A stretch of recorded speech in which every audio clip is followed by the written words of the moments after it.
Borderlands 3. A lot of people have mixed feelings about this game. It seems the general consensus is, it's a good game, but the second game was better. Now, it's no secret that the base game has a lot of problems, so let's talk about them. Hello everyone, I'm your host JJ, and welcome to the Lambda complex.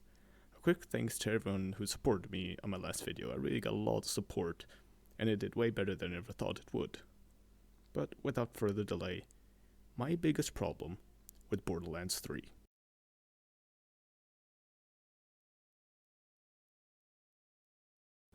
Now, the story had a lot of problems, but the biggest for me were the antagonists. Now, most people didn't seem to like Troy and Tyrene Calypso very much. They were just kinda annoying and seemed like they were just rebellious teens. But my biggest problem with them was their lack of motivation for their goals. It seemed like they were just wanted power, but didn't really have any motivation for it.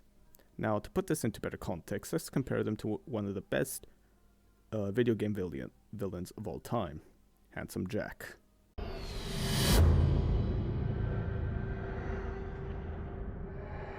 Hey, you're right on time. Key's nearly ready. But before I cleanse this planet for good, I'm gonna avenge my daughter. In the events of the second game, Jack was there from start to end. He left you for dead in the frozen wasteland, and then throughout the game he speaks to you, he taunts you. But he also tells you his goals, what he wants to do and why he's doing it. He says that he just sees you as a bandit, as another scum, and he truly believes that. He just wants to cleanse the world from all these bandits. So, his goals seem comparable in a certain way, but of course you're going to stop him from killing millions of people. But you really see the intention he has, especially after you kill his daughter. But now if you look at the Calypso twins, they just seem like spoiled little brats that mock you throughout the game, making bad jokes with a very childish sense of humor. And they just want to become gods, but they don't really have any motivation or intention for this, they just want to do it. And I have an even bigger problem with the second antagonist being the Malawan Corporation. Now in this game, you fight Malawan throughout the game, and they're basically the main corporate bad guys. But Katagawa just seems like a bad guy to be a bad guy. Like, he doesn't really have a reason to be the way he is, he's just bad. Now, if they would have made him to where he just kind of wants what's best for his company, and he has to stab people in the back and step on other people to get there, then okay, that would make a little more sense, but he's literally just a bad guy. There's no real reason for it. Now, besides the game just adding characters that we hate from the moment we see them, Ava, it somehow manages to take characters we already know that were well established and turn them into bland, boring characters. Now, okay, we gotta give credit where credit is due. That is kind of impressive how they managed to do that. But character development is probably one of the most important things in a game, and there just is none in this game. For example, Ava, from the start, she's a spoiled little brat that blames others for everything that happened, and it's no different at the end. She never actually changes, and it's just very frustrating throughout the game seeing what these dumb decisions that these characters are doing. For example, at the end of the game, Lilith for some reason puts the hands of Sanctuary in Ava, a little teenager that has till now only shown that she can only meet stupid decisions and can't take care of herself. For some reason she trusts an entire city in her hands, which I don't get why that was a good idea. And it's just very frustrating most of the times, all these decisions that these characters make, and you just don't understand why. It's just not done in a very good way. And especially also how they killed off certain characters, mainly Maya. When they did it, it had no impact.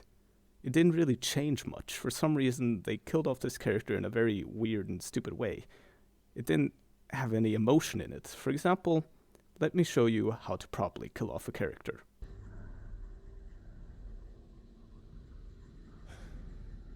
She's dead. Jack just lost his only way to awaken the warrior. We got the vault key, but this isn't over yet. We gotta find Jack and take him out. Lilith, take the vault key to Tannis. I'm going after Jack.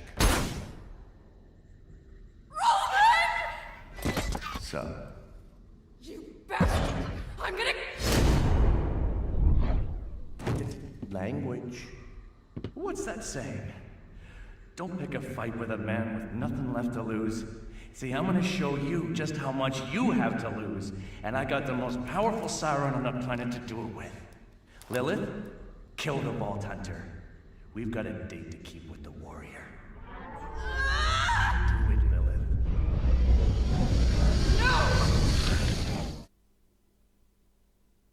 Now, you see, the way Roland got killed off, that was how to do it. It wasn't expected, and it was dramatic. It also had a big impact. You lost someone very important, and there's later on the side quest where you tell people about what happened, and it really impacted the people very hard. It's so dramatic, and it sends a big message that Jack isn't someone to mess with, that he means what he's doing, and if you mess with him, if you get in his way, he will try and kill you. But when Maya dies, all they really did that for is to give Troy her powers. It's only done for story reasons, and it's not done in a good way. I mean, look at this clip and tell me what you feel. Ava, I'm trying to keep you safe. By just ditching me on the ship? You said I could be a Vault Hunter like you! You promised! You will! When you're ready. What's up, bitches? Ow, Troy, look what they left for us. Thanks for doing all the hard work. Man, you vault thieves only think with your trigger fingers, huh? Keep this up and I'll be a god for real. Will be gods. That's what I said. Now, let me do my thing.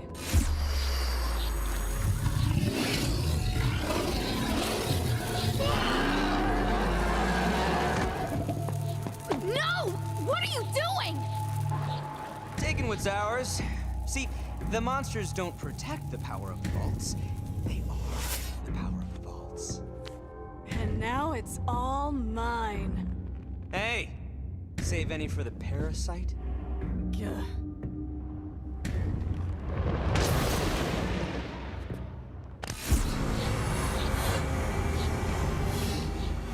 We're leaving. Now. We should be kicking their asses! So who's the brat? You I get, but what's her deal? She's no one. I'm your problem. I'm gonna be a siren, and then I'm gonna mop the floor with assholes like you! You're gonna... Is that how you think this works? Honey, you're not even gonna leave this place.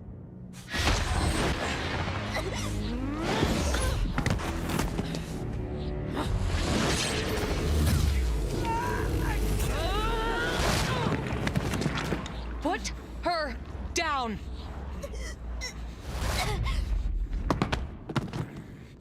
That's what I thought.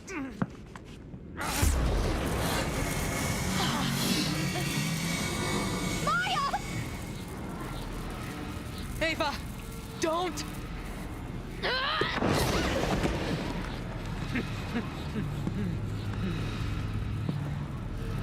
Be ready.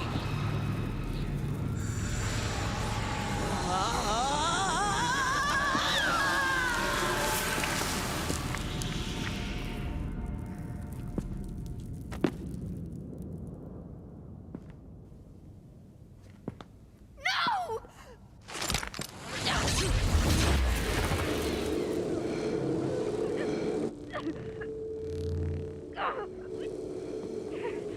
I thought you could only take from me. I guess it's any siren. Come on. We got what we came for. Yeah, a lot more. But hey, if that siren thing ever works out for you.